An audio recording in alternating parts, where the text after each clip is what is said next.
Las luces fluorescentes de la tiendita de abarrotes zumbaban suavemente sobre mí, mientras colocaba un sencillo pastel de vainilla en la banda del cajero. Mis dedos aún olían ligeramente a la crema de lavanda que me había puesto esa mañana. Un pequeño consuelo en un día que parecía común y corriente, hasta que dejó de serlo. El cajero, un hombre de cabello plateado y ojos cansados, miró el pastel y luego a mí. Su gafete decía: «Arturo». Escaneó la caja. Arrancó el recibo y se inclinó más de lo que la cortesía debería permitir. Su voz era baja, casi devorada por el pitido de la caja registradora. «Cuida a tu hija», susurró. «No es quien crees que es». El papel tembló entre nosotros, como si hubiera absorbido el impacto de mi mano. Parpadeé, segura de que había escuchado mal. «Perdón», pero Arturo ya atendía al siguiente cliente, deslizando latas por el escáner como si nada hubiera pasado. Su expresión volvió a una cortesía vacía, dejándome aferrada al recibo como si fuera una acusación. Di un paso atrás, con las piernas inseguras. El pastel más pesado de lo que debería. Las puertas automáticas se abrieron con un siseo, dejando entrar una ráfaga de aire húmedo de Ciudad Juárez. Afuera, la llovizna golpeaba el concreto, y aún así sentía más calor que en semanas. «Cuida a tu hija». ¿Mi Paloma? Mi única hija. Mi bailarina de pies callosos y cabello indomable. Ella era mi pulso en forma humana. La única persona que creía entender mejor que a mí misma. Debería haber ido directo al coche, de vuelta al tranquilo departamento donde cortaría el pastel y tomaría té sola. En cambio, pasé los carritos de compras. Rodeé la tienda y me dirigí al muelle de carga, donde los camiones descargaban cajas de frutas y verduras. El olor agrio de fruta pasada se adhería a los contenedores. Encontré una franja de sombra y me quedé muy quieta. Los minutos se alargaron. Me dije que era una tontería, que Arturo estaba confundido, equivocado. Mi hija nunca le había siquiera devuelto un libro de la biblioteca tarde, sin pagar la multa. Y entonces la vi. El abrigo rojo de Paloma apareció primero. Una llama contra la llovizna gris. Cruzó el estacionamiento rápidamente, con la capucha baja, su postura más tensa de lo habitual. Conocía su andar desde kilómetros de distancia. El balanceo decidido. La forma en que cargaba los hombros. No estaba sola. Un hombre con traje azul marino esperaba cerca de la esquina del edificio. Sus zapatos brillaban a pesar de la lluvia. Su cabello peinado cuidadosamente hacia atrás. Parecía más un abogado saliendo de una oficina en el centro que alguien que se reúne en un callejón de supermercado. Paloma llegó hasta él. Miró por encima del hombro una vez y sacó un pequeño sobre de su bolso. Lo puso en su mano con la sutileza de quien ha practicado. Me incliné hacia adelante, con la respiración atrapada en la garganta. El hombre guardó el sobre en su chaqueta. Luego, casi con descuido, abrió más su abrigo para ajustar la solapa. Por un instante, una placa brilló contra la tela. Una placa policial. La ocultó antes de que alguien más pudiera notarlo. Mis rodillas se debilitaron y me aferré al contenedor para estabilizarme. ¿Realmente había visto lo que creía? Mi hija entregando un sobre a un policía como si fueran cómplices en algún trato privado. El hombre asintió una vez y se alejó con la confianza pausada de la autoridad. Paloma se quedó un momento. Revisó su celular y lo guardó en el bolsillo. Exhaló con fuerza. Se ajustó la capucha y caminó hacia la calle. Me quedé escondida hasta que desapareció de mi vista. Mi corazón latía con la traición de ambos. El miedo y el amor. Cuando finalmente me moví, la caja del pastel estaba húmeda en mis brazos y el recibo aún temblaba entre mis dedos. Mi hija tenía secretos y ahora yo estaba enredada en ellos. Salí de las sombras, la llovizna refrescando mi rostro. sabiendo que esto era solo el comienzo. Cuando Paloma tenía 8 años, escaló el mezquite más alto de nuestro patio y se negó a bajar. Recuerdo estar al pie del árbol, con los brazos extendidos, el corazón latiendo fuerte. Ella sonreía entre las hojas como un gorrión travieso y gritó: «¡No me puedes detener! ¡Mamá!». No la detuve. Incluso entonces, sabía que el espíritu de mi hija estaba tejido con rebeldía. Era valiente, terca y siempre en movimiento. El tipo de niña que prefería rasparse las rodillas antes que tomar el camino fácil. Su padre solía decir que heredó mi temple, pero nada de mi paciencia. Tal vez tenía razón. Creció siendo una mujer que bailaba hasta que sus músculos temblaban, que decía lo que pensaba cuando el silencio habría sido más seguro, que cargaba su independencia como un escudo. Antes, yo lo admiraba sin reservas. Ahora, en el silencio gris de mis 68 años, la admiración luchaba con la duda. Las noches se alargan cuando vives sola. El departamento zumba con la respiración constante del refrigerador. El reloj marca lo suficientemente fuerte como para llenar el silencio. Y a veces capto la mirada de los vecinos, una mezcla de lástima y leve curiosidad. Saben que vivo de una pensión que se encoge cada mes, que raciono mis compras, que paso más tiempo con crucigramas que con personas. No me quejo. He tenido mis bendiciones. Pero la soledad deja demasiado espacio para pensamientos que preferiría no tener. Esa noche, sentada con el pastel intacto en mi mesa, las palabras de Arturo resonaban en mi mente. «Cuida a tu hija. No es quien crees que es». Junté las palmas, como si pudiera exprimir la duda. «Paloma es buena», me dije. «Está protegiendo a alguien. Eso debe ser». El sobre, la placa, debía ser parte de algo más grande, algo noble. Tal vez ayudabase un amigo en problemas. Tal vez el hombre no era un oficial común, sino alguien en quien confiaba. Mi hija nunca cruzaría el deshonor, no cuando la crié para saber mejor. Y aún así, la imagen no me abandonaba la mano de Paloma, firme y deliberada, entregando ese sobre como si lo hubiera ensayado.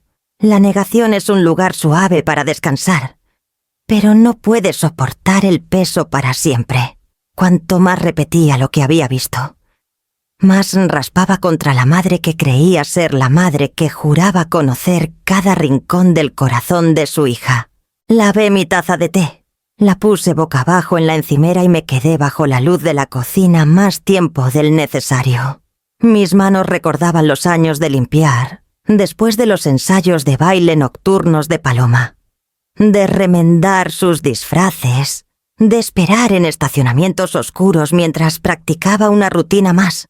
Siempre se había comportado como alguien destinado a desafiar la gravedad. Pero los sobres y las placas pertenecen a otro mundo. Me apoyé en la encimera y dejé que la verdad se asentara. Mi hija escondía algo. Si era para proteger o para engañar, aún no podía decirlo. Aún así, sentí la primera fractura dentro de mí, una pequeña grieta donde antes vivía la certeza. Susurraba que la mujer que crié podría no ser la mujer que pensaba conocer. Apagué la luz. Guardé el pastel en el refrigerador y decidí que mañana comenzaría a buscar respuestas.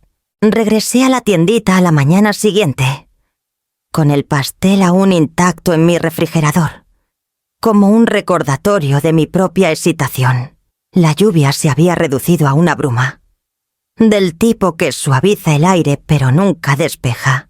Me dije que necesitaba huevos, pero en realidad quería volver a ver al hombre de cabello plateado. Arturo estaba en la misma caja, escaneando productos para una joven madre con 2 niños jalando su abrigo. Levantó la vista cuando me vio en la fila. Sus ojos brillaron con algo entre reconocimiento y culpa. Cuando llegó mi turno, puse una pequeña caja de huevos y una hogaza de pan en el mostrador. Escaneó. Luego se inclinó como si fuera a abrir el cajón de la caja. En cambio, deslizó algo doblado y gastado por el mostrador. Un recibo arrugado, con bordes manchados, pero la tinta aún legible. Miré hacia Iván y hacia abajo. La lista era corta pero extravagante: una botella de vino tinto de Querétaro, 1 kilo de mariscos importados, un trozo de queso que solo había visto en vitrinas. Todo pagado en efectivo. Al final, un nombre destacaba, escrito a mano como si marcara posesión. Sebastián Corzo. Lo susurré en voz alta, probando lo extraño que sonaba. No conocía a nadie con ese nombre. Arturo mantuvo los ojos en el escáner. Vienen con tu hija seguido. No siempre compra, pero está aquí, con él. No dejes que la bondad te ciegue.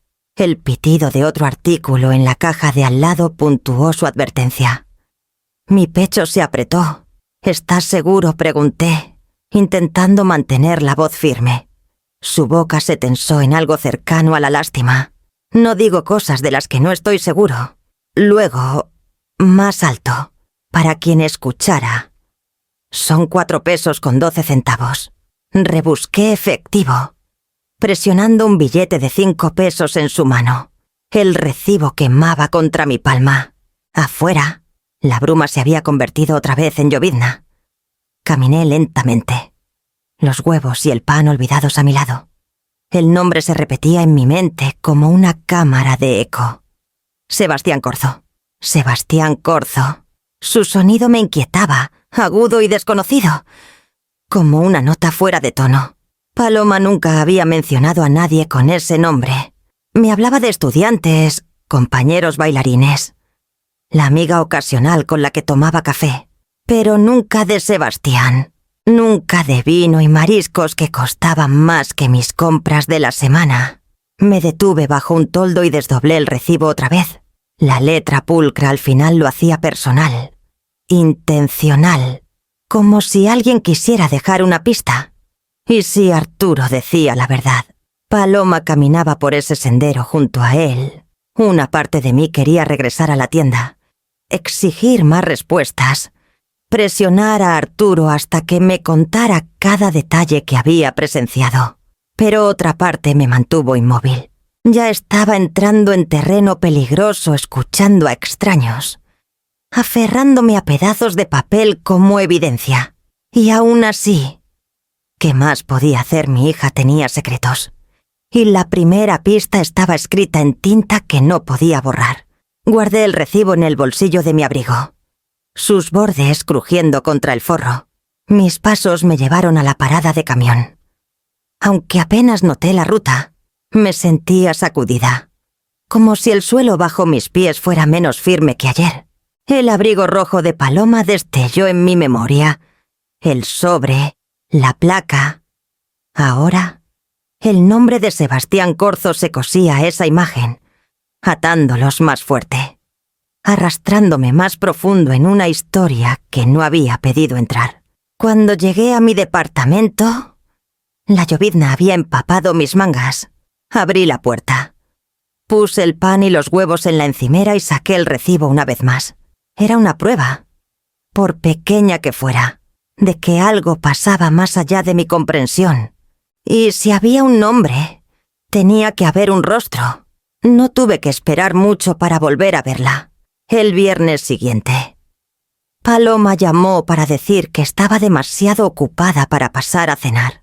Su voz era rápida, cargada de esa alegría cuidadosa que usaba cuando quería cerrar una conversación rápido. Le dije que estaba bien, por supuesto. Pero después de colgar, me puse el abrigo y salí del departamento. La ciudad estaba resbalosa por la lluvia. Cada superficie reflejaba rayas de neón de los autos que pasaban. Me quedé bajo el toldo de una cafetería frente a su edificio, esperando. Cuando la puerta principal finalmente se abrió, ahí estaba ella, mi hija, con el abrigo rojo que había usado desde sus días de posgrado. Incluso a través de la neblina de la lluvia, brillaba como una bandera. Caminó rápido. con la cabeza gacha. El paraguas sin abrir, aunque la llovizna se había intensificado. La seguí a distancia, cuidando que otros difuminaran la línea entre nosotras. Cada cuadra se sentía más larga que la anterior. Se movía con propósito, no con el andar casual de alguien haciendo mandados, sino con el ritmo de una cita que no podía perderse. Paloma giró por una calle estrecha bordeada de lofts, convertidos en estudios y oficinas compartidas. La luz cálida se derramaba desde ventanas altas, revelando siluetas inclinadas sobre laptops.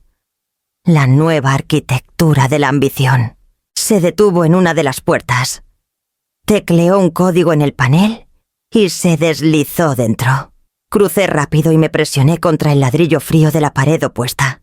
A través de la ventana ancha, parcialmente cubierta por persianas a medio cerrar.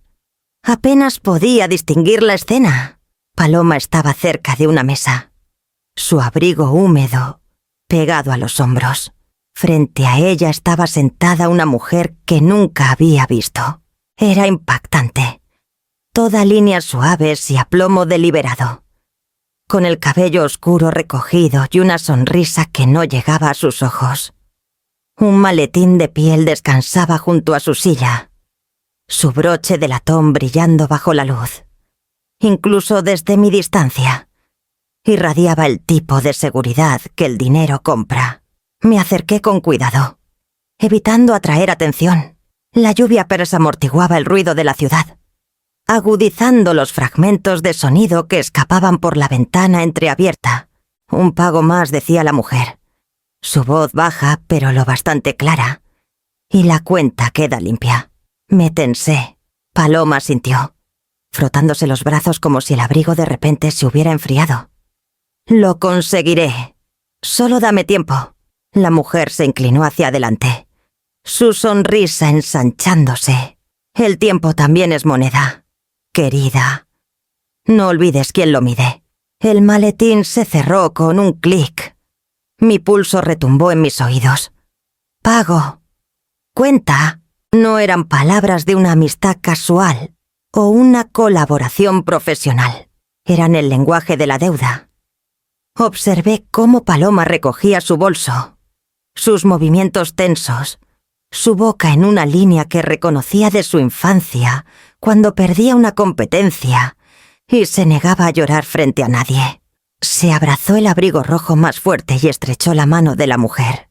Por un instante fugaz, la mirada de Paloma se alzó hacia la ventana y me encogí en la sombra del muro de ladrillo. No se detuvo. Solo miró como si sintiera algo y luego se giró. Momentos después, la mujer se puso de pie, alta y elegante, tomando el maletín como si no pesara nada. La lluvia corría por mi frente, fría e implacable. Me quedé clavada en el lugar mucho después de que se fueron del loft, mirando mi reflejo tenue en el vidrio. Una madre, persiguiendo pedazos de una historia que no debía saber, juntando fragmentos que no le pertenecían. Cuando finalmente me alejé, el recibo con el nombre de Sebastián Corzo se sentía más pesado en mi bolsillo, como si acabara de ganar un nuevo compañero, una mujer con una sonrisa como de cristal y un libro de cuentas que aún no podía leer. La vieja llave de latón descansaba en mi palma, cálida por mi piel aunque no la había usado en años. La había guardado en un platito de cerámica en el cajón de la cocina. Una de esas reliquias de por si acaso que las madres nunca tiran. Era la llave de repuesto del departamento de Paloma, entregada cuando se mudó por primera vez, cuando aún me preocupaba que olvidara la suya o se quedara fuera después de un ensayo largo. Estaba frente a su puerta ahora, la llave presionando mi línea de la vida. Mi respiración superficial. En la superficie, el pasillo lucía igual que siempre pintura pálida. Luz fluorescente zumbando, pero el papel pegado en la puerta de Paloma lo cambiaba todo. Aviso final, decía en letras grandes y quimíes impacientes. Renta vencida. Mi garganta se apretó. Paloma nunca había dicho una palabra. Me había dicho que estaba manejándolo, la misma palabra cuidadosa que usaba cuando no quería que preguntara más. Todo este tiempo había estado pasando sobres a manos de extraños y reuniéndose con mujeres con maletines, mientras su propio hogar estaba y a un aviso de ser clausurado. Deslicé la llave de nuevo en mi bolsillo. Todavía no. No podía cruzar esa línea mientras sus pasos aún resonaban débilmente dentro. Me quedé escuchando, hasta que el sonido de su puerta abriéndose me sobresaltó y me hizo retroceder. Salió al pasillo, con el abrigo colgado en el brazo, audífonos puestos. Su rostro estaba cansado pero compuesto, como si hubiera ensayado estar bien. Me presioné contra la pared cerca de la escalera hasta que sus pasos se desvanecieron por el corredor. Solo entonces regresé a la puerta. El aviso ondeaba ligeramente con la corriente, susurrando su acusación silenciosa. Mi mano tembló al meter la llave en la cerradura. El clic fue más fuerte de lo que recordaba, como si la puerta objetara mi traición. Adentro, el departamento olía ligeramente a té de canela y lana húmeda. Hice una pausa, observando el espacio que llevaba la huella de Paloma en cada rincón. La pila de partituras en la mesa, las zapatillas de ballet gastadas junto al sofá, los libros ordenados en montones cuidadosos pero desordenados. Me sentí como una intrusa en la vida de mi propia hija. Me obligué a moverme. Si estaba aquí, tenía que ver algo. Cualquier cosa que explicara la sombra bajo la que caminaba. El dormitorio era más ordenado de lo que esperaba. Cajones cerrados, cama bien hecha, una bufanda doblada en la silla. Mi mirada se posó en un pequeño escritorio contra la pared. Un cajón estaba cerrado con llave. El pomo de latón no cedió cuando tiré. Sabía que debía irme. La vergüenza ya ardía en mi pecho, pero mis dedos picaban, desesperados por respuestas. Tras unos momentos frenéticos de búsqueda, encontré una lima de uñas metálica en su gabinete de baño. Dudé solo una vez antes de presionarla en la cerradura. Para mi sorpresa, se abrió con poca resistencia. Abrí el cajón lentamente, esperando encontrar facturas vencidas o avisos apilados como gritos silenciosos. En cambio, solo había un sobre. Dentro, una fotografía a nuestra familia, tomada en el porche de nuestra vieja casa en Chihuahua. Paloma a los 12. El brazo de su padre rodeando sus hombros, mi propia sonrisa amplia y sin reservas de una manera que no ha sido en años. En la parte trasera, escrito con la letra cuidadosa de Paloma, estaban las palabras «para mamá». Algún día lo sabrás. Me senté con fuerza en el borde de la cama, la foto temblando en mi mano. No facturas, no advertencias, algo completamente distinto. Un vínculo que aún no podía entender entre el silencio actual de Paloma y el hombre que perdí hace tanto. La fotografía pesaba más que el aviso de renta, más que el recibo en mi bolsillo. Llevaba una promesa o una amenaza que no estaba lista para recibir. Cerré el cajón, lo aseguré de nuevo y salí del departamento. La imagen del brazo firme de mi esposo alrededor de Paloma, aún quemando en mi mente. Leonor contestó su teléfono al segundo timbre. Su voz brusca como siempre. ¿Suenas agitada? ¿Qué pasa? No había planeado llamarla de inmediato, pero la fotografía ardía en mi bolsillo como un carbón que no podía sostener sola. En una hora, estaba en la mesa de su cocina, con el leve olor a asquetatas y antisépticos siguiéndola desde su turno nocturno. Puso 2 tazas de café negro y me miró con esa expresión que reservaba para pacientes tercos. Solté toda la advertencia de Arturo, el recibo con el nombre de Sebastián Corzo, la mujer con el maletín y, finalmente, el cajón cerrado con la foto familiar. Mis palabras se enredaron y desenredaron. Más confesión que informe. Leonor escuchó. sus ojos agudos y sin sentimentalismos. Cuando terminé, se recostó, cruzando los brazos sobre su uniforme. «¿Lo estás haciendo otra vez?», dijo. «Qué romantizar. Convertir pedazos en símbolos. Una foto no es un presagio. Amalia, es una foto. ¿Quieres respuestas? Deja de adivinar. Deja de tejer cuentos de hadas con cada sombra. Sigue los hechos». Su franqueza dolió, pero me estabilizó. Siempre había sido el ancla de nuestra familia, la que no se inmutaba ante la sangre o las verdades duras. Vi cómo le entregaba un sobre a un hombre con placa. Dije en voz baja: «Eso no es un cuento de hadas». La mirada de Leonor se suavizó, pero solo un poco. «Entonces, empieza ahí. ¿Quién es él? ¿Quién es Sebastián Corzo? ¿Quién es esa mujer, Alejandra, que describiste? Y no olvides al casero. Dijiste que había un aviso de renta. Ese es un rastro de papel esperándote. Hechos, no miedos». Envolví mis manos alrededor de la taza tibia, dejando que sus palabras se asentaran. Tenía razón. Mis días de vagar entre recuerdos y sospechas debían terminar. No podía simplemente esperar que la verdad se revelara sola. Leonor empujó una libreta hacia mí y chasqueó su pluma. «Escríbelo». Así que hicimos una lista. 3 nombres escritos con mi letra inclinada. Sebastián Corzo, ligado a Paloma en un recibo. Alejandra Vela, mujer elegante con el maletín. Casero, aviso de renta. Posibles registros. Leonor golpeó la página con la pluma. «Ese es tu mapa. Sigue cada pista. Ve dónde se cruzan. Y no te ahogues en culpa por fisgonear. Si Paloma está en problemas, no te agradecerá que te quedes de brazos cruzados». Sus palabras se alojaron en mí. Mitad consuelo, mitad advertencia. Doblé la libreta y la metí en mi bolso. Cuando salí de su departamento, el aire nocturno olía a pavimento mojado por la lluvia. Por primera vez, me sentí menos como una madre aferrándose a fragmentos y más como una investigadora trazando un camino. Mi corazón dolía al pensar en traicionar la privacidad de Paloma, pero la lista en mi bolso se sentía como el único camino adelante. Cuando llegué a casa, la decisión estaba tomada.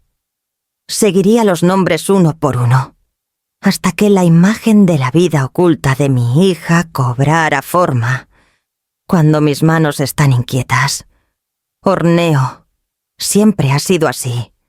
Harina, azúcar y mantequilla son más fáciles de controlar que las personas que amo. Así que esa mañana me encontré cortando cuadrados de pie de limón. El azúcar glas aún tibio encima. Los envolví cuidadosamente en papel encerado. Los puse en una lata y me dije que era solo un gesto de buena vecindad. Pero, en realidad, era un soborno en la forma más suave que conocía. El casero de Paloma, don Rogelio, vivía en el mismo edificio que administraba. Un viudo de unos 70 años, conocido por su ceño fruncido y recordatorios puntuales de renta. Toqué a su puerta, con la lata en la mano. Respondió con su habitual chaleco, los ojos cautelosos hasta que vio los pies de limón. «No tenías que hacerlo», dijo, aunque su mano se movió rápido para aceptarlos. «Lo sé», respondí con una pequeña sonrisa. Pero lo hice. Nos sentamos en su pequeña mesa de cocina, del tipo con bordes de laminado descascarado. Sirvió café aguado en tazas desparejadas y dio una mordida a uno de los pies con la solemne apreciación de un hombre que rara vez se da gustos. Tras unas palabras corteses, me incliné hacia adelante. «Don Rogelio, estoy preocupada por mi hija». Sus ojos se entrecerraron ligeramente. «¿Paloma?» «Sí». Bajé la voz. Vi el aviso en su puerta. No me ha dicho nada, pero no puedo quedarme de brazos cruzados mientras se hunde. Por favor, si sabe qué pasa, necesito entender. Dudó. Luego empujó sus lentes más arriba en la nariz. «Normalmente, No comparto información de inquilinos. Pero miró el pie en su mano. No es exactamente confidencial. La renta es la renta. Se levantó y sacó un grueso libro de contabilidad de un cajón, colocándolo entre nosotros. El libro olía ligeramente a polvo y tinta. Lo abrió en la página de Paloma, y me obligué a respirar parejo. Las entradas eran erráticas. Meses de nada seguidos de pagos generosos que reducían parte de la deuda, pero nunca toda. Las fuentes solo se listaban como depósito en efectivo o transferencia anónima. Recorrí las fechas con el dedo. Parecían dolorosamente familiares. Cada aumento de dinero coincidía con las semanas en que Paloma me había tranquilizado con esas palabras cortantes y cuidadosas. «Estoy bien, mamá. No te preocupes». Pero los números contaban una historia diferente. Alguien más aparecía en el último minuto, cubriendo lo justo para mantenerla a flote. Nunca suficiente para liberarla. Un ciclo de ahogarse y revivir, diseñado para mantenerla dependiente. Don Rogelio negó con la cabeza. «Es inusual. La mayoría de los inquilinos pagan o no pagan. Con ella. ¿Es todo o nada? Y siempre de fuentes sin nombre». Tragué con fuerza. «¿Sabe quién podría estar enviando el dinero?» Cerró el libro con firmeza. «Sin nombres. Solo sobres o transferencias de cuentas que desaparecen tras un mes. Si me preguntas, alguien no quiere ser encontrado». El café se había enfriado entre nosotros, pero apenas lo noté. El peso del libro se clavó en mí como una prueba grabada en tinta. Paloma no estaba sobreviviendo sola. Alguien financiaba su pánico, gota a gota, manteniéndola atadas a una deuda de la que no podía escapar. Le agradecí, recogí la lata vacía y salí al pasillo húmedo. Mi pecho dolía, no solo de miedo, sino por el aguijón agudo de la traición, ya fuera de ella o de alguien más. Aún no podía decirlo, mientras caminaba bajo la lluvia. El nombre en ese recibo arrugado resurgió en mi mente. Sebastián Corzo. No habías hablado con Mauro Enríquez en años. Había sido uno de los mejores amigos de Diego en la policía. El tipo de hombre que llegaba sequía a los asados en el patio y reía demasiado fuerte con sus propios chistes. Tras el funeral de Diego, dejó de visitarnos. Tal vez porque el duelo nos hacía torpes a ambos. Aún así, su número seguía en mi vieja libreta de direcciones, escrito con las letras cuadradas y cuidadosas de Diego. Lo miré por un largo rato, antes de marcar «Mauro Enríquez», respondió. Su voz áspera, como si lo hubiera atrapado en medio de un pensamiento. «Soy Amalia Morena», dije suavemente. Hubo una pausa. Luego una calidez sorprendida. «Amalia, válgame, ¿cuánto ha pasado?» 15 años. Casi 20, dije. No llamaría si no fuera importante. El tono ligero en su voz se desvaneció. «¿Qué pasa?», le conté. No todo, solo las partes que podía pronunciar en voz alta. El sobre en el callejón, el recibo con el nombre de Sebastián Corzo, el libro de rentas. Omití el cajón cerrado con la fotografía. Ese secreto aún estaba demasiado cerca de mi corazón. Mauro escuchó sin interrumpir. Cuando terminé, lo oí exhalar un largo suspiro. Del tipo que usan los hombres cuando ya han conectado puntos que preferirían dejar sueltos. Sebastián Corzo murmuró. Debí imaginar que su nombre aparecería. ¿Lo conoces? No personalmente. Es lo que llamamos un intermediario limpio. No toca drogas. No mueve armas, ni siquiera cruza la calle en rojo, pero sus huellas aparecen en casos financieros que apestan a lavado. Siempre a suficiente distancia para mantener las manos sin cargos. Y mi hija, mi voz se quebró a pesar de mí. Esa es la parte que no me gusta. Se oyeron papeles moviéndose de su lado. Corzo trabaja con fachadas de alto brillo, galerías de arte, fundaciones benéficas. Organizaciones que salen en las noticias, por todas las razones correctas. Mencionaste a una mujer, Alejandra Vela. Elegante. Sonriendo como si fuera dueña del aire, hizo un ruido que no era exactamente una risa. Sí, Alejandra dirige una supuesta fundación de arte. Está en nuestro radar.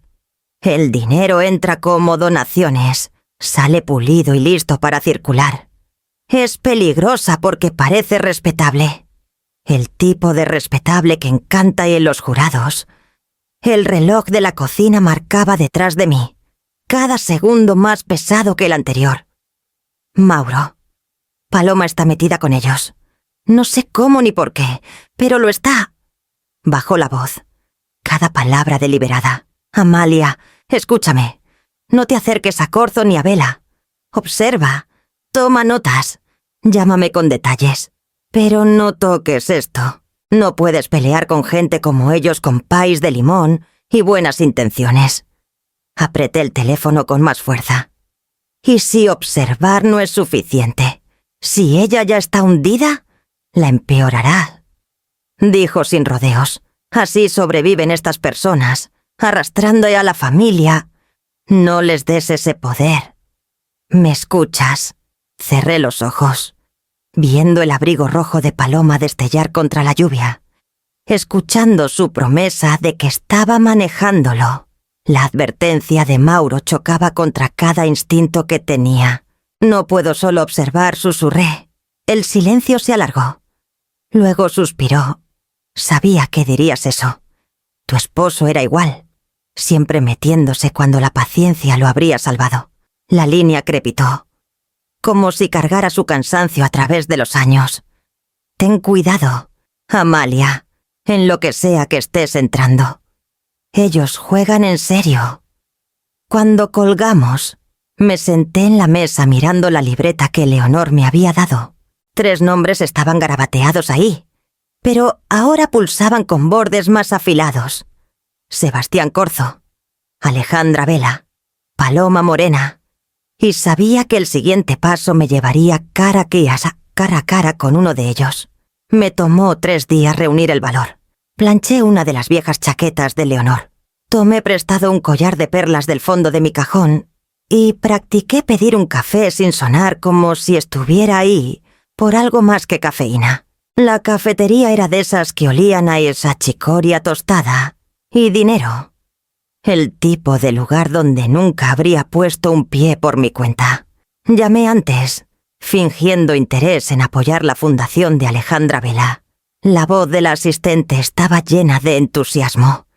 Y antes de que pudiera cambiar de opinión, ya estaba agendada para una reunión con el mismísimo Sebastián Corzo. Llegó exactamente a tiempo. Alto, bien arreglado. El tipo de hombre que parecía moldeado en su traje, en lugar de vestido con él. Sonrió como si fuera dueño del lugar, pero sin necesidad de probarlo. Señora Morena preguntó, extendiendo la mano. El sonido de mi nombre me sobresaltó.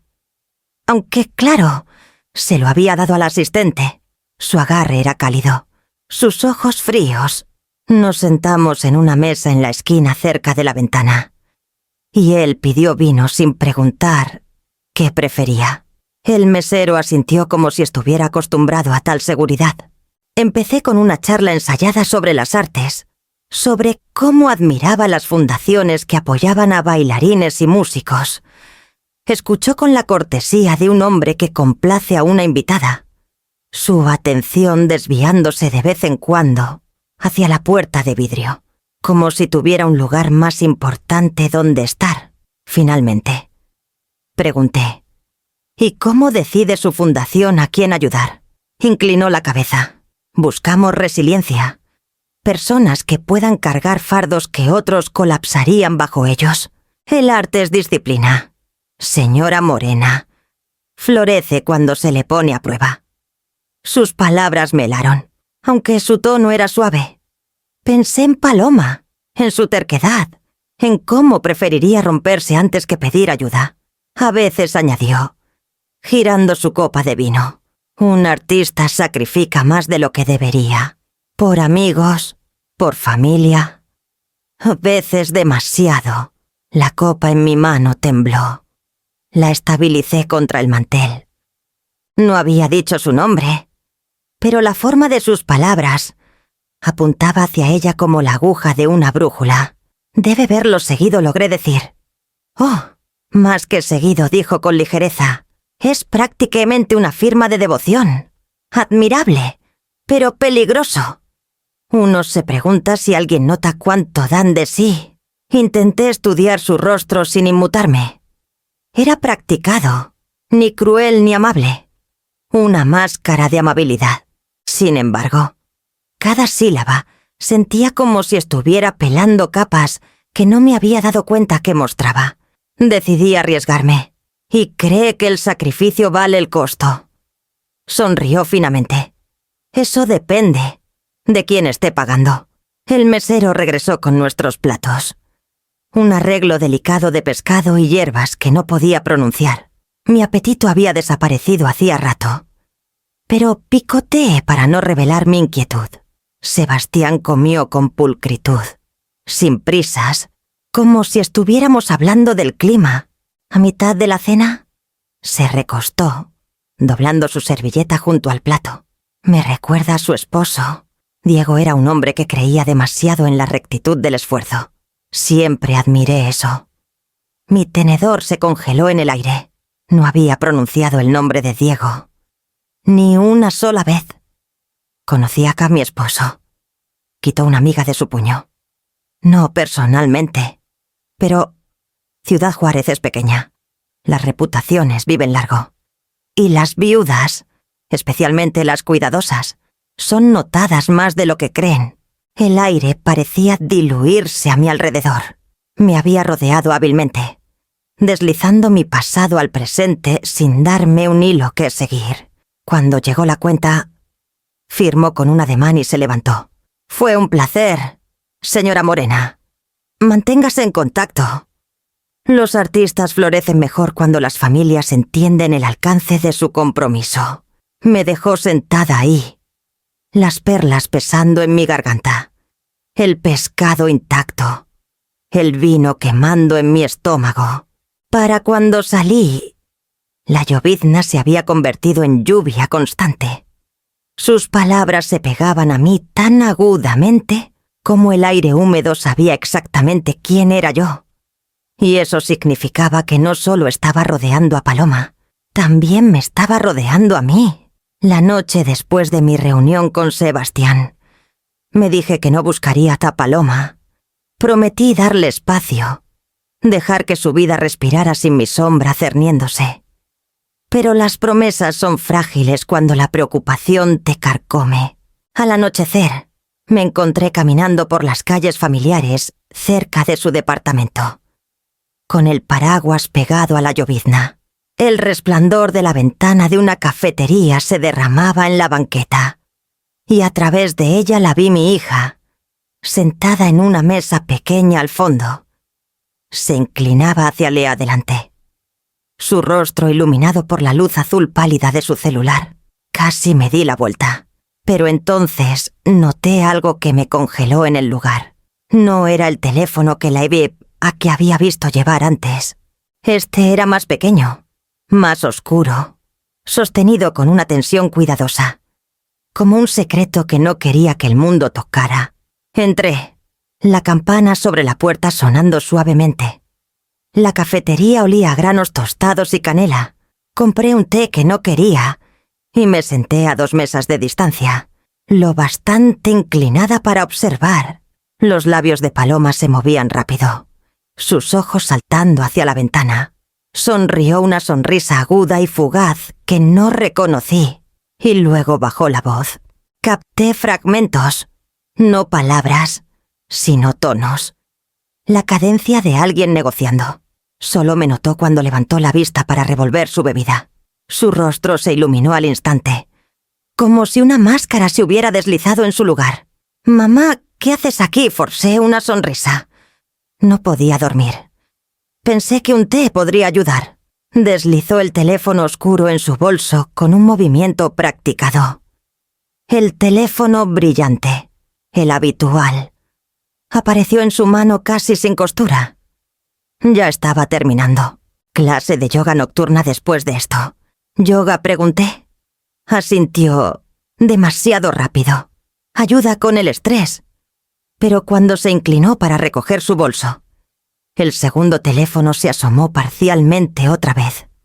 La pantalla se iluminó brevemente antes de que lo empujara hacia abajo. Vi un mensaje en letras blancas y crudas. Transferencia completa. Próxima historia de cobertura. Las palabras se grabaron en mi mente. Contuve la respiración, esperando que levantara la vista y notara que había visto, pero solo sonrió esa sonrisa fácil otra vez, la que buscaba tranquilizar. Te llamo mañana. Sí, descansa, mamá. Me besó la mejilla ligeramente. Su cabello húmedo por la lluvia, y salió a la noche. El abrigo rojo ondeó tras ella, brillante contra la oscuridad mojada. Me quedé congelada en mi silla. El té enfriándose intacto. Mi hija tenía una segunda vida cosida en su bolso. Una que pensaba que podía ocultarme con charlas de yoga y alivio del estrés. Mi corazón luchaba consigo mismo. ¿Estaba mintiendo para protegerme o simplemente para protegerse a sí misma? La pantalla de ese teléfono había hablado más alto que ella. Transferencia completa. El dinero se movía. Próxima historia de cobertura. Las mentiras estaban planeadas. Mentiras suaves. Deliberadas. Salí de la cafetería 1 hora después. El té aún lleno. El paraguas olvidado en la esquina. La llovizna se pegaba hasta mi cabello mientras caminaba a casa. Cada paso cargado por el conocimiento de que Paloma podía mentir con tanta facilidad. Y sonreír mientras lo hacía. Para cuando llegué a mi departamento, sabía una cosa con certeza en cualquier juego en el que estuviera. Ya no era solo suyo para jugar. La lluvia no cedía. Pero aún así, tomé el camión nocturno a Tijuana, mi abrigo pesado por la humedad y mis pensamientos aún más pesados. Alejandra Vela estaba listada como oradora principal en una gala benéfica. Un evento reluciente para recaudar fondos para las artes. Parecía el tipo de escenario donde podía mostrar su rostro sin miedo. Quería verla lejos de las sombras de lofts alquilados y tratos susurrados. El vestíbulo del hotel brillaba como un espejo. Todo pisos de mármol y candelabros que arrojaban luz fracturada sobre vestidos y esmokines. Mis zapatos chirriaban ligeramente al entrar, atrayendo miradas que me decían que no pertenecía. Aferré mi bolso de segunda mano y levanté la barbilla, fingiendo una confianza que no sentía. Entonces, la vi. Alejandra llevaba un vestido de seda blanca que flotaba a su alrededor como una segunda piel. Un broche de diamantes sujetaba su cabello. Y su sonrisa era del tipo que suavizaba cualquier barrera en la sala. Estrechaba manos, reía con políticos, posaba para fotos junto a un telón estampado con el logo de su fundación. Nadie aquí veía a una depredadora, veían a un ángel de la cultura. Me quedé al borde del salón de baile, bebiendo agua con gas que sabía ligeramente a polvo. Me recordé no dejarme engañar por la seda y los diamantes. Aún así, algo en su rostro me carcomía. Un tirón de reconocimiento que no podía ubicar. No fue hasta que escuché su risa baja, pulida, practicada, que la memoria golpeó. Diego, mi difunto esposo. Recordé su fiesta de retiro en la comisaría. El murmullo de colegas. El zumbido de risas desde el bar contiguo. Me había presentado a una mujer joven entonces, elegante incluso en un vestido sencillo, que elogió su trabajo y preguntó sobre los casos que había cerrado. Su nombre se me escapó entonces, poco importante en ese momento, pero ahora, viendo a Alejandra, lo supe. Había estado ahí. Aferré el borde de mi copa hasta que mi mano tembló. Diego sabía que era ella incluso entonces. Ya estaba rondando a nuestra familia, esperando el momento adecuado. La música de la gala creció. Alejandra se deslizó hacia una mesa lateral, hablando con un hombre alto de cabello corto. Me acerqué, manteniéndome oculta tras una columna de orquídeas. Su voz se escuchaba lo suficiente. La viuda está observando, murmuró, sus labios aún curvados en una sonrisa amable. Déjala. Las palabras me cortaron. No una viuda, la viuda. Mis rodillas se debilitaron y me estabilicé contra el mármol frío. Ella me había visto. Sabía que estaba aquí todo el tiempo. No estaba entrando furtivamente en su mundo.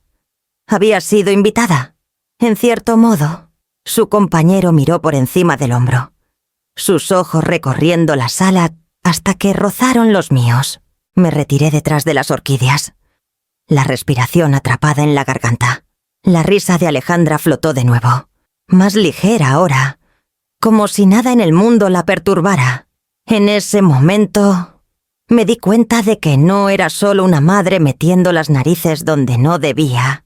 Era parte de su teatro, un personaje en una obra en la que no había aceptado participar. Mi observación no los amenazaba. Los servía. Salí del salón de baile antes de que comenzaran los discursos. Los candelabros brillando cruelmente sobre mí. Afuera, la lluvia se sentía más fría, más afilada. Corrí por las calles resbalosas, sus palabras resonando con cada paso. La viuda está observando. Déjala. Había pensado que seguía pistas, que descubría verdades. Pero Alejandra había girado el lente hacia mí. Ya no era solo la observadora. Era parte de su juego. El sueño no llegaba después de Tijuana. Las palabras de Alejandra se aferraban a mí, cuerdas tensas tirando de cada respiro. Me senté en la mesa de la cocina mucho después de la medianoche. La lluvia tamborileando en las ventanas. Un montón de cartas viejas desplegadas ante mí. Eran las cartas de Paloma, escritas cuando era adolescente. Después de la muerte de Diego, las había guardado atadas con un listón, escondidas en el cajón inferior de mi cómoda. Algunos niños garabatean secretos en diarios. La mía los escribía para mí, aunque nunca esperó que los guardara. Su letra entonces era audaz, inclinada, presionada en el papel como si necesitara tallar permanencia en hojas frágiles. Una nota decía: «Mamá, me dices que sea fuerte, pero es difícil respirar cuando todos nos miran como si estuviéramos rotas. Odio la lástima. Odio entrar a la escuela y sentir que todos ven una sombra detrás de mí en lugar de a mí. Trabajaré más duro. Ganaré becas. Bailaré hasta que nadie recuerde el funeral». Presioné la página contra mi pecho. Palabras valientes. Sí, pero también amargas. Paloma se había construido en armadura tras la muerte de su padre. Incluso entonces, aprendía a ocultar el miedo detrás de la disciplina. Otra carta, doblada por la mitad. A veces pienso que si pudiera cambiar de lugar con papá, lo haría. Siempre estás tan cansada. Quiero encargarme de las cosas, pero no sé cómo. Tal vez cuando sea mayor, lo sabré. Los bordes se difuminaron cuando mis ojos se llenaron de agua. Chiches. Había cargado con responsabilidades demasiado pronto, llevando un peso que debería haber sido solo mío. Pensé en mis propios secretos, las deudas tras mi cirugía de corazón, los meses en que vendí reliquias familiares para cubrir copagos. Nunca se lo dije. No quería que Paloma supiera cuán frágil se había vuelto la vida de su madre. Me dije que el silencio era protección, no engaño. Pero ahora, mirando sus cartas, me preguntaba si el camino de Paloma nació de ese silencio. Había aprendido de mí que la supervivencia requería secreto, que el sacrificio debía ocultarse tras tranquilizaciones. Si estaba enredada con Sebastián Corzo y Alejandra Vela por lealtad, tratando de protegerme como yo la protegí una vez, entonces nuestras vidas eran espejos. Una madre guardando secretos por amor. Una hija haciendo lo mismo. Alisé los papeles de vuelta en su paquete. Mi pecho dolía con orgullo y miedo. orgullo de que fuera lo bastante fuerte para soportar, miedo de que esa fuerza se hubiera torcido en algo más oscuro. Ajusté el listón con fuerza, guardé las cartas en el cajón y presioné mi palma contra la madera. Los secretos estaban destinados a proteger, pero a veces se convertían en jaulas. Cuando finalmente me levanté, la noche se diluía en una mañana pálida. Mi departamento se sentía más pequeño que nunca. Abarrotado no de muebles, sino de ecos la risa de Diego, las cartas de Paloma, el susurro sedoso de Alejandra. Supe entonces que no podía soportar más el silencio, cualquiera que fuera la verdad a la que Paloma se había atado. Tenía que desenredarla antes de que nos estrangularas ambas. La lluvia cedió cuando alcancé mi abrigo, como si la ciudad misma contuviera el aliento por lo que venía después. Preparé la mesa con más cuidado de lo habitual, aunque solo era té. Los pies de limón se habían echado a perder, así que corté rebanadas frescas de pera, arreglándolas en círculo en el plato de mi abuela. Quería que el momento se sintiera suave, no como un interrogatorio. Aún así, mis manos temblaban cuando vertí el agua hirviendo en la tetera. Paloma llegó con su abrigo rojo, las mejillas sonrojadas por el frío. Su sonrisa cansada pero lo bastante brillante para ocultar cualquier sombra que la siguiera. Me besó la mejilla y se deslizó en su silla, mirando mi pequeño departamento con el cariño de alguien que lo recordaba mejor de lo que admitía. «¿Huele a manzanilla aquí?», dijo. «Siempre lo dejas demasiado tiempo». Algunos hábitos, respondí suavemente, son difíciles de romper. Hablamos primero de cosas cotidianas, la lluvia, sus clases, la nueva panadería que había probado cerca del malecón. Su risa venía fácil, pero sus ojos se desviaban a menudo hacia su bolso, el que sabía que contenía más que solo libros y maquillaje. Esperé hasta que el té se enfrió lo suficiente para beber antes de preguntar. «Paloma», dije con suavidad, «¿quién es Sebastián Corzo?». El nombre cayó como una piedra entre nosotras. Su mano, a medio camino hacia el plato de peras, se detuvo. Me miró con brusquedad. Luego apartó la vista. «¿De dónde sacaste ese nombre?». «Lo conocí», confesé, «en una cafetería. Sabía tu nombre. Y el mío». Su mandíbula se tensó. Por un largo momento no dijo nada. Luego, en voz baja, «No debiste hacer eso. Tuve que hacerlo». Susurré. «Vi que tienes otro teléfono». «Paloma». Vi el mensaje. «Transferencia completa. Próxima historia de cobertura». Sus ojos destellaron. La ira y el miedo colisionando. «Me estabas espiando». «Estaba observando», corregí, aunque la diferencia se sentía tenue en mi lengua. «¿Por qué no me dices qué está pasando?». Puso su taza con cuidado deliberado. «No puedo decírtelo. Todavía no». «Entonces, al menos dime por qué. ¿Por qué tú? De todas las personas, estás enredada con ellos». Sus hombros se enderezaron, como cuando enfrentaba audiciones, preparándose para el rechazo. «Porque estoy protegiendo a alguien». Las palabras cortaron la habitación como una cuchilla. «¿A quién pregunté?». Aunque ya sabía que no respondería, negó con la cabeza. «Si te lo digo, no los protegerá más. También te pondría en peligro». Me acerqué por la mesa, cubriendo su mano con la mía. Su piel estaba tibia, temblando ligeramente. «Paloma, he pasado mi vida tratando de protegerte. ¿No lo ves? No tienes que cargar esto sola». Sus ojos brillaron, pero parpadeó para contener las lágrimas. «No puedo. Mamá, por favor, confía en mí esta vez». El silencio que siguió fue más pesado que las palabras, presionando mi pecho hasta que dolió. Quería gritar, exigir nombres y razones, sacudir la verdad de ella. En cambio, apreté su mano. «Estaré aquí cuando estés lista», dije. Me miró entonces. Realmente miró. como si evaluara si era una aliada o otra carga. Finalmente, asintió. El gesto más pequeño. Pero suficiente. Terminamos nuestro té en un silencio casi absoluto. Las peras se pusieron marrones en los bordes, sin comer. Cuando se levantó para irse, su abrigo rojo parecía más brillante que nunca. Un destello de desafío contra la llovizna gris afuera, y me quedé en la mesa, preguntándome a quién protegía con tanta fiereza como para arriesgar la confianza de su madre.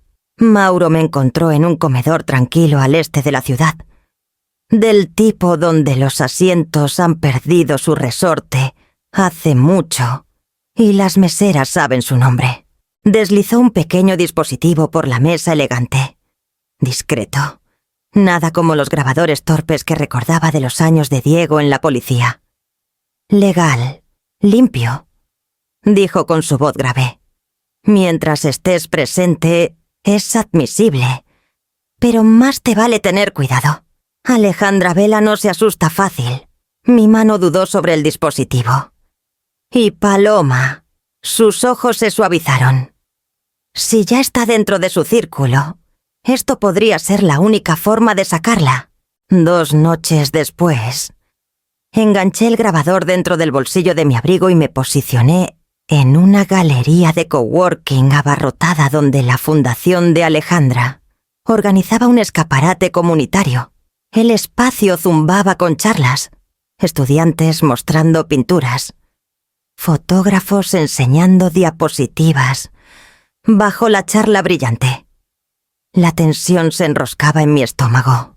Paloma llegó con su abrigo rojo, su rostro con la calma practicada que ahora reconocía como armadura. Alejandra entró momentos después, toda seda y diamantes, su sonrisa comandando cada mirada en la sala.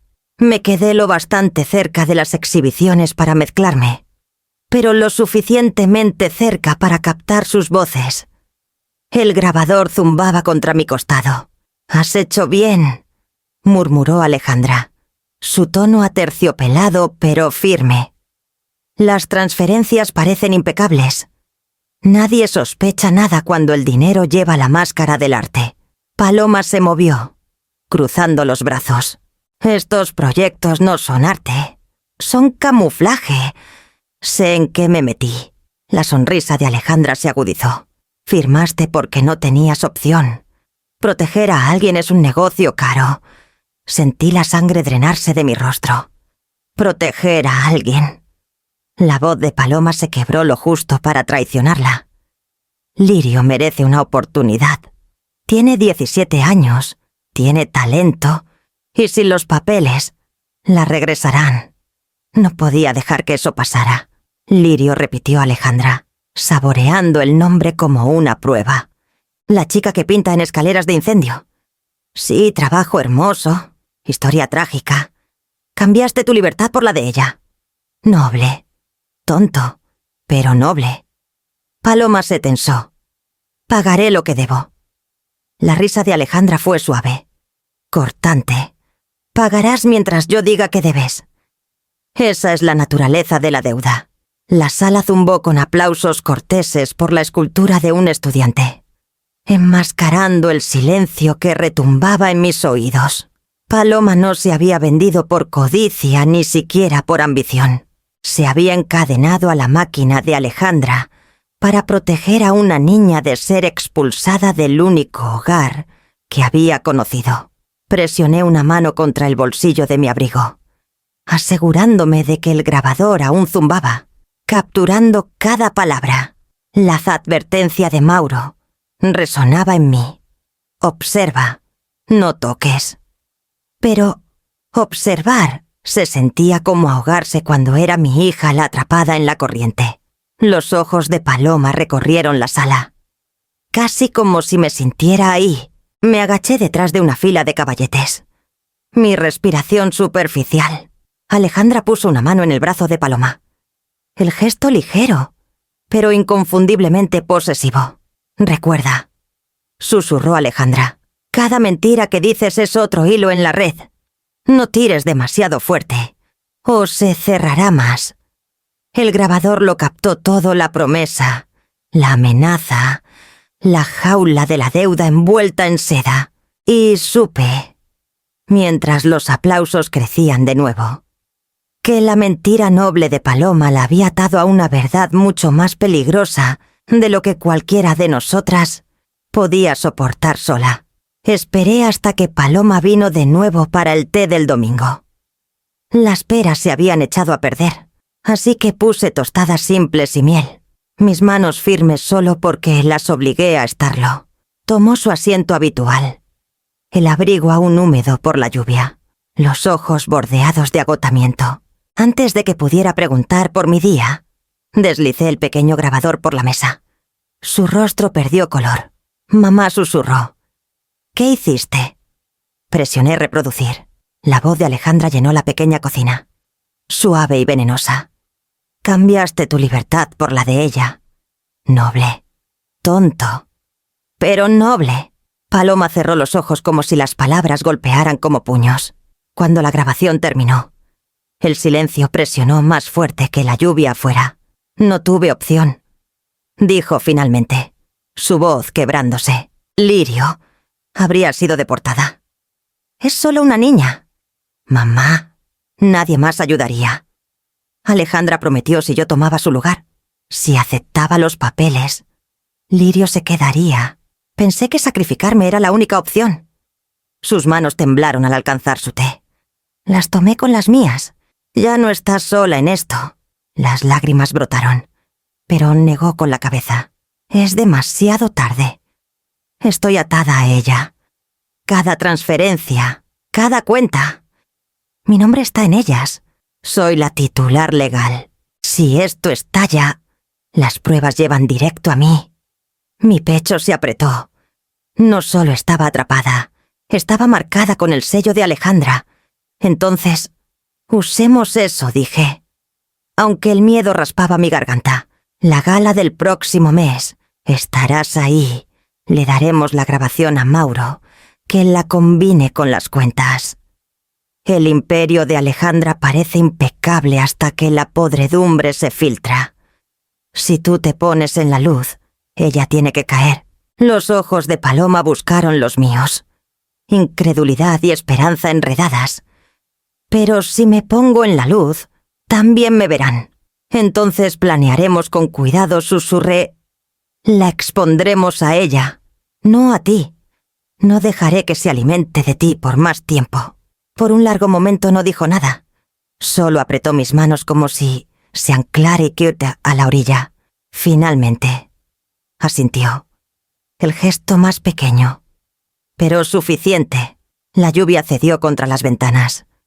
Nuestro té se había enfriado, intacto, pero por primera vez en semanas sentí el aire cambiar el miedo aún denso, pero acompañado por algo más agudo, algo cercano a la resolución. Y en el silencio, supe que los siguientes pasos nos llevarían a ambas al fuego de Alejandra. El salón de baile brillaba con candelabros y manteles con bordes dorados. Cada superficie pulida con un brillo que se burlaba del peso en mi pecho. Paloma estaba a mi lado, su abrigo rojo drapeado como un escudo, su rostro tranquilo, pero sus dedos apretados en el borde de su bolso. Habíamos ensayado este momento una docena de veces, pero los ensayos nunca te preparan para la realidad. Alejandra subió al escenario con su característico vestido blanco, la sala abriéndose a su presencia. Las cámaras chasqueaban, las copas tintineaban. La música se suavizó hasta el silencio. Comenzó su discurso con la gracia practicada de alguien que había hecho del mentir un arte. Palabras sobre nutrir a jóvenes artistas y el deber sagrado de los patrocinadores rodaban sobre la audiencia como humo aterciopelado. Entonces, la pantalla detrás de ella parpadeó. En lugar de diapositivas con bailarines sonrientes y lienzos pintados, el audio se derramó en la sala su propia voz, el terciopelo vuelto veneno. «Cambiaste tu libertad por la de ella. Noble, tonto, pero noble. Jadeos rompieron en las mesas. La grabación se repitió, clara y condenatoria. Luego vinieron las proyecciones del libro de cuentas transferencias, marcadas en números audaces. Fechas alineadas con rachas repentinas de efectivo. La sala se disolvió. En caos, teléfonos alzados. Transmisiones en vivo propagándose antes de que la seguridad pudiera detenerlas. La máscara de Alejandra se rompió. Gritó al técnico. Pero la evidencia seguía rodando. Su compostura destrozada. Huyó del escenario. El vestido blanco destellando como un fantasma entre la multitud. Me giré a tiempo para ver a Sebastián deslizarse por una puerta lateral, hacia la cocina. Un folder apretado con fuerza. Momentos después, reapareció. Su voz cortando el pánico. «Esta mujer», señaló hacia Paloma, «que se congeló bajo el foco repentino. Ella es quien firmó. Ella tiene las cuentas. Estos documentos lo prueban». Agitó papeles sobre su cabeza. Firmas garabateadas en ellos el nombre de mi hija, falsificado con imitación cuidadosa. Los jadeos cambiaron. La sospecha girando como una marea. La seguridad avanzó, arrastrando a Alejandra. Sebastián y Paloma por igual al círculo de la acusación. Los flashes de las cámaras destellaban salvajemente, capturándolo todo. Mi pecho ardía como si alguien hubiera alcanzado y apretado mis pulmones. Me abrí paso entre vestidos y smokines, ignorando las manos que intentaban bloquearme. «Miren las notas», grité. Mi voz cruda. «Las anotaciones del libro. Revísenlas. La letra de mi hija nunca coincide. Les está mostrando falsificaciones». Por un momento, la multitud vaciló. Dividida entre el espectáculo y la verdad, la seguridad se detuvo. Hojeando páginas. Murmullos creciendo conforme las diferencias se hacían claras. La escritura falsificada pulcra. Uniforme. Equivocada nunca podría pasar por el garabato apresurado que había visto en las listas de compras de Paloma y sus cartas de infancia. Sebastián titubeó, su encanto cuajándose bajo la luz cruda del escrutinio. El nombre de Alejandra siseó por la sala como una maldición. Las cámaras capturando su rostro pálido mientras la traían de vuelta. Paloma permaneció en silencio, temblando pero erguida. El abrigo rojo brillante contra el torbellino de caos. No me miró. Aún no. Pero vi el destello más tenue de liberación en sus ojos. La grieta más pequeña en las cadenas que había cargado sola. Y mientras la seguridad los presionaba a todos hacia los pasillos traseros, el salón de baile estalló en un frenesí de preguntas, gritos y luces destellantes. La verdad estaba fuera, pero si liberaría a Paloma o la destruiría en público, aún no podía decirlo. El salón de baile se vació en caos. Los invitados se derramaron en las escaleras. Los smokines húmedos por la llovizna nocturna. Los tacones resonando contra el mármol mientras los reporteros pululaban como cuervos. Las sirenas cortaban el aire. Luces azules y rojas pintando la lluvia. Sostuve la mano de Paloma mientras los oficiales pasaban, sus radios crepitando. Sebastián estaba esposado contra una patrulla. Su calma pulida hecha añicos en protestas gritadas que nadie creía. Alejandra, con el dobladillo de su vestido blanco manchado de lodo, levantó la barbilla ante las cámaras. Pero los flashes la tallaron en la villana que era. Sus diamantes la miraban de vuelta. Fríos e implacables. Paloma se desplomó contra mí, los hombros temblando. Pensé que las mentiras salvarían a la gente. Susurró, las palabras rotas por sollozos. Pensé que si las cargaba, nadie más tendría que hacerlo. Pero casi nos arruinan. La acerqué, mi mejilla contra su cabello húmedo. El silencio no es fuerza, le dije. Es rendición. Y tú eres más fuerte que la rendición. Lloró más fuerte entonces, no por miedo, sino por la liberación de haber cargado demasiado, durante demasiado tiempo, a nuestro alrededor. La ciudad giraba con sirenas y reporteros, pero en ese momento éramos solo madre e hija, aferrándonos a la verdad que aún teníamos. Cuando se hicieron los arrestos, se tomaron las declaraciones y la multitud se dispersó. La lluvia se suavizó en bruma. Paloma y yo caminamos lejos del hotel, lado a lado. Nuestros pasos lentos, nuestras manos unidas con fuerza, mientras el amanecer comenzaba a teñir el horizonte. La calle olía hasta asfalto mojado y algo nuevo, algo como alivio. Semanas después, las rosas florecieron fuera de mi departamento en Ciudad Juárez. Las planté yo misma, con las rodillas en la tierra, los dedos adoloridos por el esfuerzo, pero firmes con propósito. Cada tallo se enraizaba más profundo que el anterior. Un recordatorio de que incluso las cosas frágiles pueden fortalecerse tras las tormentas. Adentro, guardé la llave de repuesto de Paloma en un cajón, no para entrometerme, no para irrumpir en su vida, sino para estar lista, en caso de que alguna vez necesitara volver a casa, en caso de que alguna vez eligiera abrir la puerta, no con secretismo, sino con confianza. Mientras limpiaba la tierra de mis manos, pensé en todo lo que habíamos sobrevivido, mentiras susurradas, deudas forjadas, verdades finalmente dichas, y supe que la elección más difícil aún permanecía, porque cuando el amor es puesto a prueba por la traición, la pregunta persiste. Más afilada que cualquier cuchilla, ¿mantienes la puerta cerrada para siempre o la abres de nuevo? Más sabia que antes.